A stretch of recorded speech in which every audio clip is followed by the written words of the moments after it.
Welcome back. All right, so every now and then, a video will pop up on this channel where I'll go through the Canucks therapy session portion of the programming, and I never really worry about, well, how many views is this going to get? Because honestly, it's a way of me getting my frustrations out about the Canucks, which is part of how this channel started up. Because there's been a lot of frustration for a long time. The channel's been around since 2015, 2016. You'll see a lot of blue in that era. The blue years are years they don't make the playoffs. Red, those are the years that they do.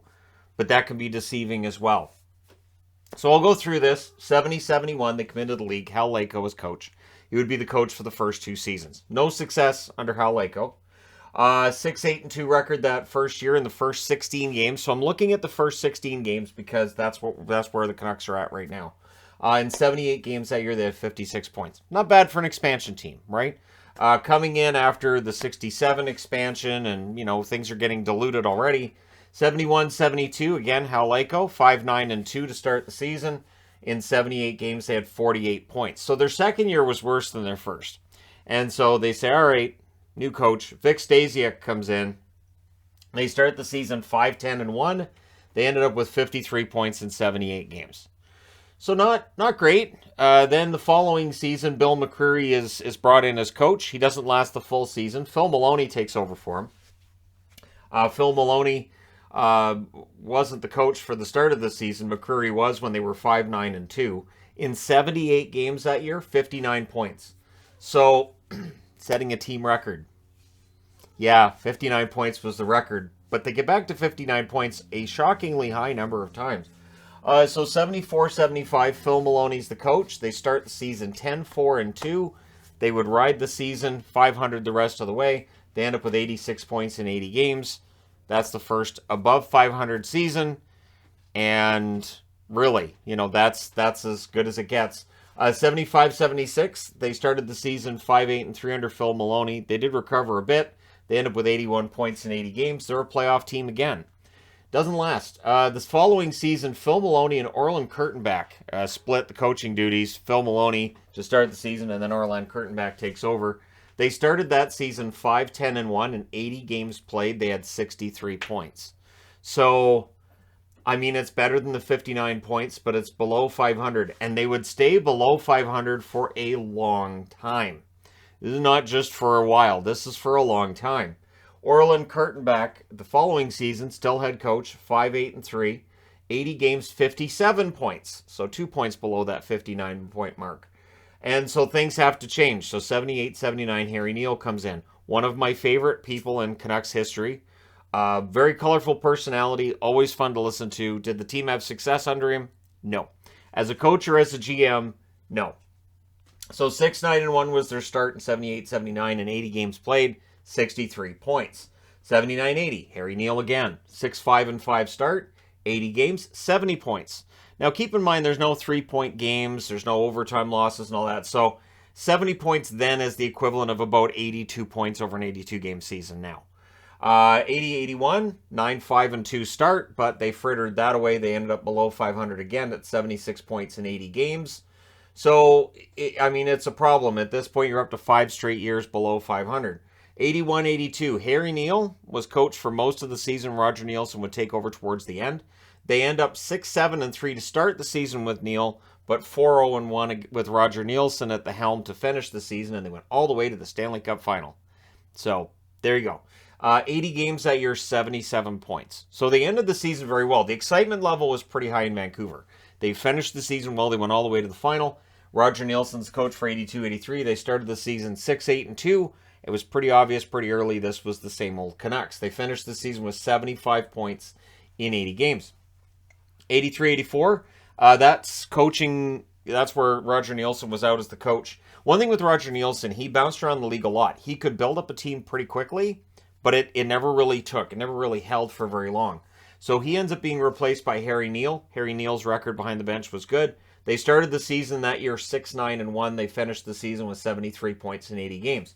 Keep in mind, 1, 2, 3, 4, 5, 6 seasons in a row, they lose more games than they win, and they make the playoffs every year. So this is how mediocre it was to make the playoffs back then. 84-85, Bill LaForge. So this is the first kind of Hail Mary. There's a lot of, oh, Bill LaForge, this is going to be great. It wasn't great. So, spoiler alert, this is where the narrator comes in. You know, it wasn't great. Harry Neal had to take over again.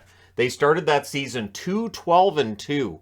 So, as rough as things are right now, that Bill LaForge season, that was a disaster.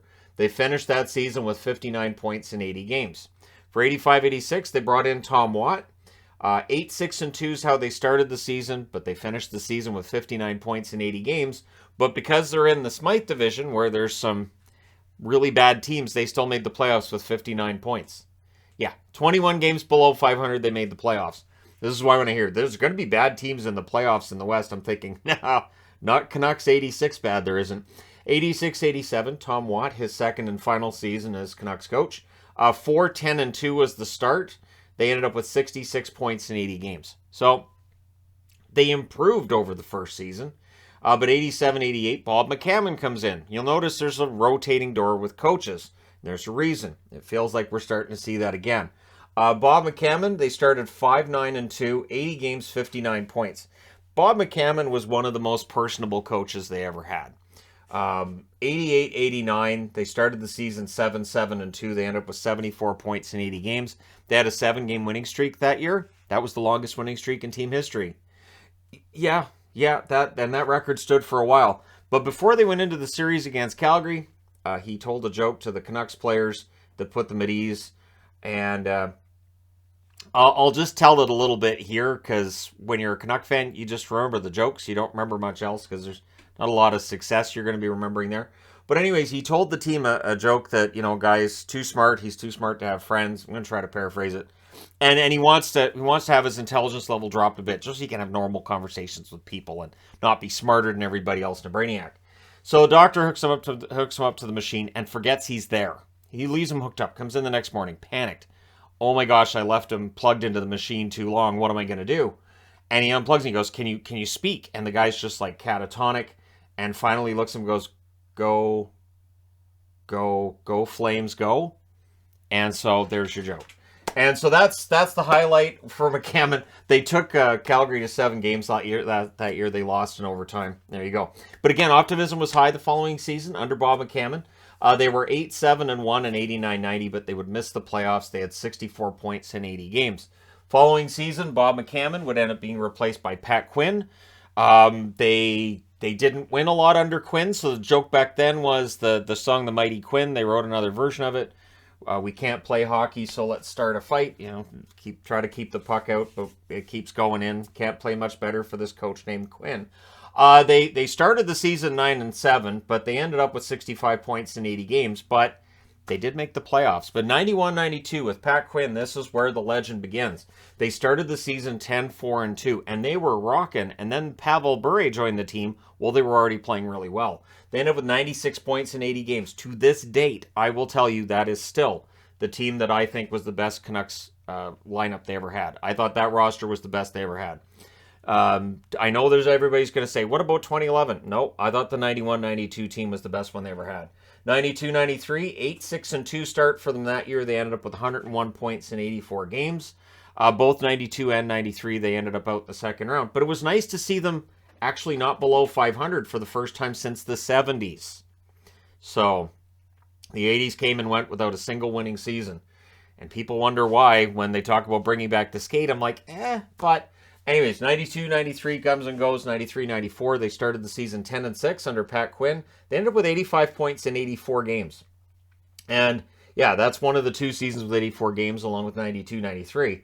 They went all the way to the Stanley Cup final, which covered up for what I thought was kind of an underachieving season. So 94-95, Rick Lee takes over because Pat Quinn didn't want to do both jobs anymore. He didn't want to be GM and coach.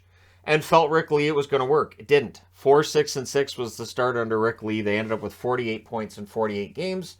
And clearly at this point, the Canucks are falling apart. 95-96, Rick Lee coaches to start the season. Pat Quinn would take over. They started the season 5-6-5, 82 games, 79 points. And then they bring in Tom Renney. Tom Renney, this is the guy. He's the young coach. He's going to get this figured out. This is going to be great. And they started the 96-97 season at 9-7. They finished the season with 77 points in 82 games and missed the playoffs for the first time since 1990. 97-98, Rennie was there to start the season. Mike Keenan gets brought in because who better to bring in than the guy you hated from 94? 3-11-2 was the start of the season. In 82 games, they had 64 points. So now we're back where we were in 1990 under Bob McCammon without the good jokes. 98-99, at that point, everybody was making the jokes about the Canucks. 98-99, Keenan would start the season as the coach. We would end up with Mark Crawford as the coach. 8-7-1 start to that season, so it wasn't a bad start. But boy, by the finish, 82 games, 58 points. 1 point short of that magical 59-point mark. And that might be the most disappointing season I've ever seen as a Canuck fan. Now, what this season is, you would think, well, doesn't this season shape up that way too? Not really. I mean, sure, did I think the Canucks make the playoffs this year? But once the season started, I kind of slapped myself on the wrist and said, you knew better. Come on. 99-2000, Mark Crawford as coach. 8-4-3-1 was the start to the season because you have to have a fourth column that year. In 82 games, they had 83 points. So they went back above 500, which is the first time they had done that since 93-94. Hey, small miracles and all that. 2000-2001 under Mark Crawford. And I think under Crawford, I want to say Crawford was my favorite coach of the Canucks. But Vigneault's close too. So 8-4-3-1 was the start to that season. There's 2 seasons with 4 columns for your record. 82 games, 90 points. So the Canucks are getting better and they're in the playoffs. 01-02, under Mark Crawford, they started 6-9-1, but they ended up with 94 points in 82 games. So it was a tough start, but they still recovered.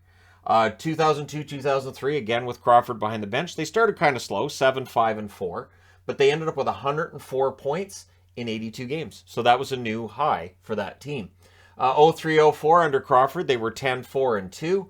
To start the season, they ended up with 101 points in 82 games. But you could already see, this is your West Coast Express era, that things are starting to kind of fall apart as you get towards the end of 03-04. You're still looking at a team with Dan Cloutier as the starting goaltender, who we knew at the time that this team needed a really premier goaltender, and they just didn't have that. No offense to Cloutier. I liked Cloutier, and I thought he took more criticism than he should have. I'm pretty sure I've never done a Dan Cloutier video. I should, because it would be interesting to look back at his career. He did have good numbers. But 05-06, Mark Crawford's still the coach. They started the season 10-4-2. They ended up with 92 points in 82 games. So, good start, but the finish, they missed the playoffs, and Crawford's out. So that's the attention span at this point for management. You missed the playoffs, you're out. Alain Vigneault, 06-07.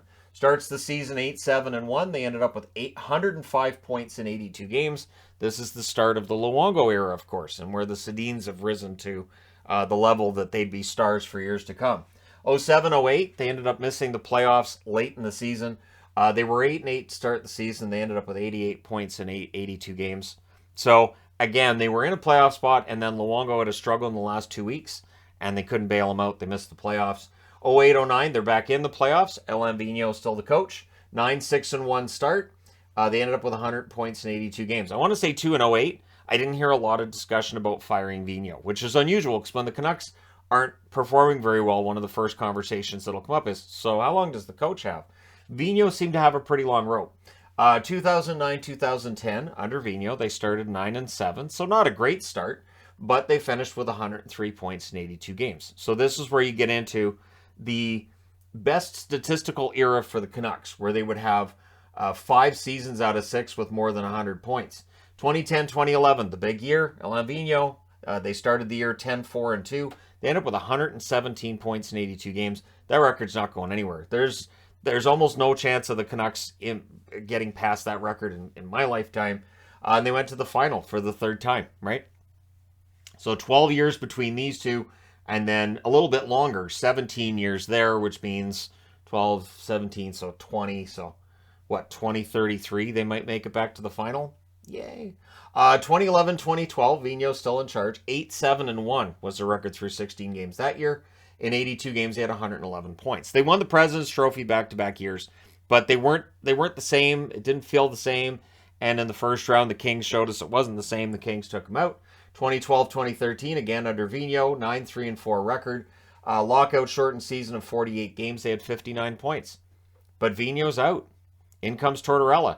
Yeah, so the back-to-back defeats in the first round and the way they got knocked out didn't leave a good taste in the mouth of mouths of Canuck fans or of management.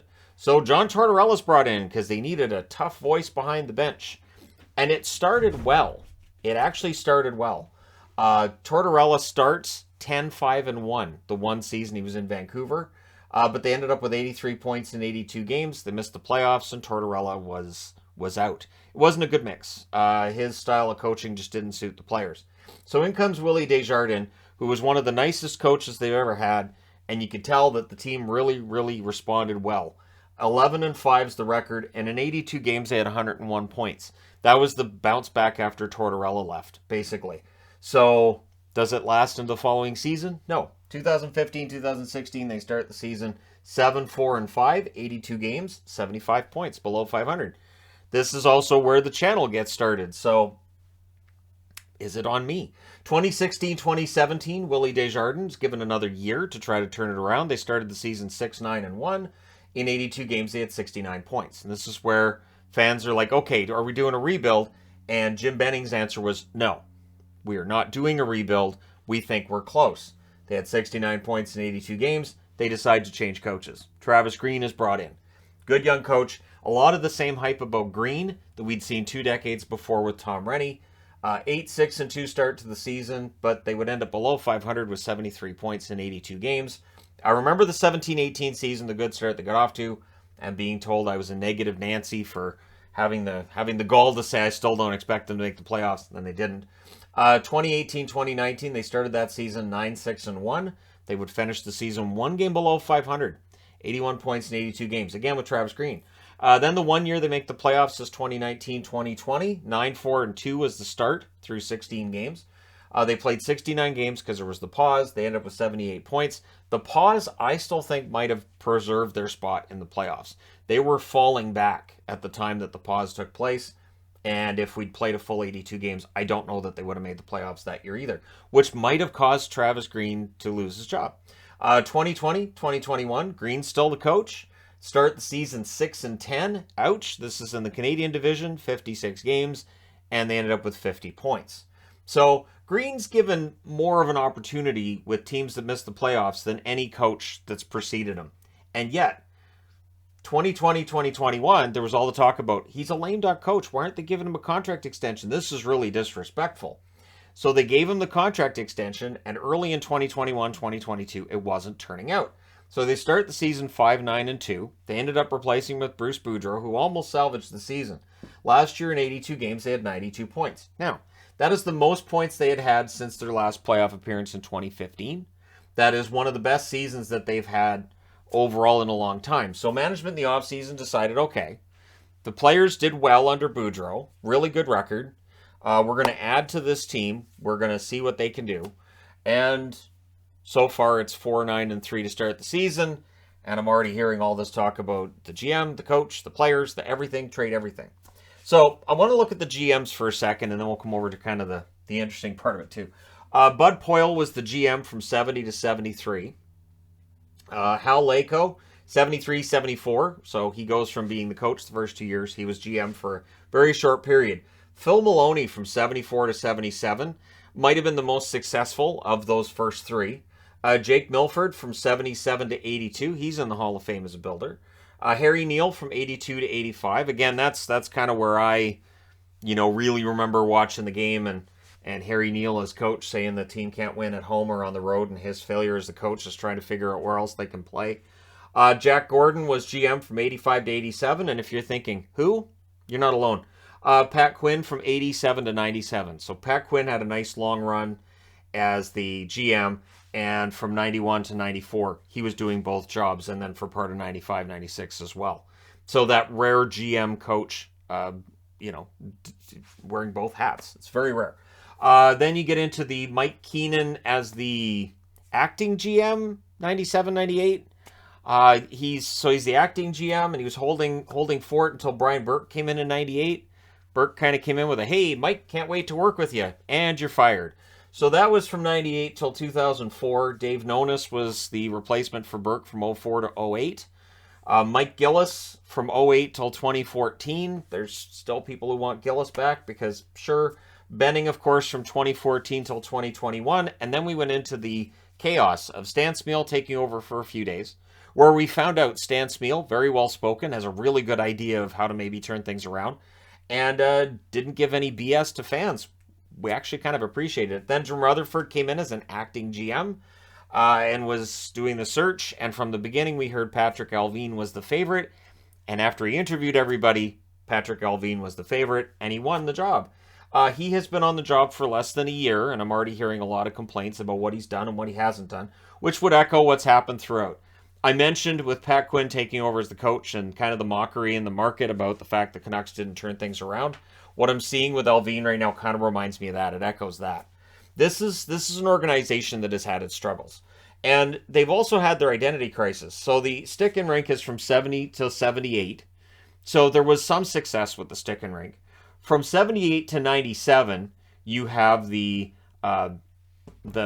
skate logo as your main logo. And honestly, yes, there's a couple of nice runs in here, but there's also some really bad seasons, and they wore this monstrosity for years. Just imagine somebody puts this on and you go, I think that's kind of ugly, and they go, yeah, for years. Then the Orca, of course, was brought in 97. The Orca is the longest running logo that they've had. And I understand that for some that this may be the one they want to go back to, but if you're looking for one where they've had a lot of success, Johnny Canuck might be the answer. The WHL Vancouver Canucks had Johnny Canuck from 1952 through to 1970, and they won. So at some point in time, do we end up with Johnny Canuck on the front of the jersey? I would say with the reaction of the reverse retros, the answer is a pretty hefty meh, maybe, sure. For some, yes. For some, no, that looks cartoony and looks terrible. So we can't even agree on which logo we should use, which colors should be the team's colors, and all that fun stuff. But I will say the amount of blue on the board on this side has really gone up over the last decade, and I don't know that that necessarily changes. But this is why, like, I'm not overly upset with the start the Canucks are off to. I'm kind of shrugging it off because I started watching, at least casually, I remember games from 79, 80. I remember them playing against the Flyers and going, wow, so they're annihilated. And just thinking as a little kid, this is my favorite team. Why? And then, of course, in the mid-'80s, I started rooting for Boston. Of course, the Minnesota North Stars in 81. And if you look at this time period, you've got the Canucks at 77, 75, 73, 59, 59, 66, 59. You kind of get an idea of why I needed something else to cheer for. And really, part of it comes down to this, too, is that it's nice to have an emotional investment in games, and the Canucks would take that emotional investment out really early in the year. 8-6-2, yep, but they finished 59 points. 4-10-2, 5-9-2. So this 4-9-3 start, it's really indicative of the team being kind of back in this murky mess that they were in the 80s. And the way that it got fixed was some really smart drafting, some smart trading, and just figuring out how to put a team together that has really good chemistry. One thing with the Canucks, to a man right now, this is a talented team. I think the forwards are a talented bunch. They've got a goaltender who's one of the best goalies in the league when he's on his game. But as a group, there's something wrong. And so this is where the questions start being asked. I think they're a more talented bunch than a lot of the ones I watched in the 80s. No offense to the players from the 80s. But I do think this is a more talented team that more is expected out of, but we're getting the same results. And unlike in the 80s, where 16 out of 21 teams make the playoffs, so it's not that bad. You could kind of go, well, we're 5-9-2, but hey, the Kings and the Jets are terrible, so we're still in the hunt. Now a 4-9-3 start is a death sentence to your season if you want to make the playoffs. So we'll see what happens from here. But let me know your thoughts in the comment section below, as always.